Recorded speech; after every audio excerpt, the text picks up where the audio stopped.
అందరికీ నమస్కారం. బతుకమ్మ పండుగ శుభాకాంక్షలు. అసలు ఈ బతుకమ్మ అంటే ఏంటి, దాని హిస్టరీ ఏంటో తెలుసుకుందాం. చరిత్ర ప్రకారం తెలంగాణను అప్పట్లో రాష్ట్రకూట రాజులు పాలించేవారు. వేములవాడలో రాజరాజేశ్వరి ఆలయం ఉంది.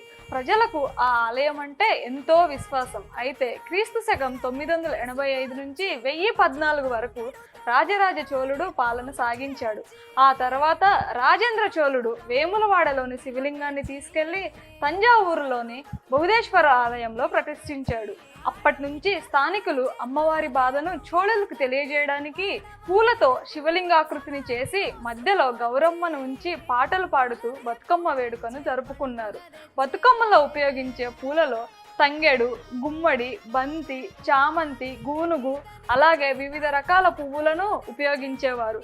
పూలలోని Goonugu anti bacterial, anti inflammatory గుణాలతో ఆరోగ్యానికి మేలు చేస్తుంది. బంతి అనారోగ్యాల నుంచి నివారిస్తుంది. చామంతి కాల్షియం, ఫోలేట్, ఇనుము, జింకు అందిస్తుంటుంది. గడ్డి పువ్వు వైరస్ను అరికట్టడంలో మరియు గాయాలను మాన్పడంలో సహాయపడుతుంది. కాబట్టి బతుకమ్మ పండుగ సాంఘిక ఐక్యత, మహిళా బలాన్ని, ప్రకృతి కృతజ్ఞతను ప్రతిబింబిస్తుంది. పూల ఉత్సవం, పాటలు, ఆనందం ద్వారా తెలంగాణ సాంప్రదాయం ఒక ప్రత్యేకంగా నిలుస్తుంది. అభిరామ్ ఐఏఎస్ అకాడమీ తరపున తెలంగాణ రాష్ట్ర మహిళలకు, దేశ విదేశాల్లో ఉన్న తెలంగాణ రాష్ట్ర మహిళలందరికీ బతుకమ్మ పండుగ శుభాకాంక్షలు.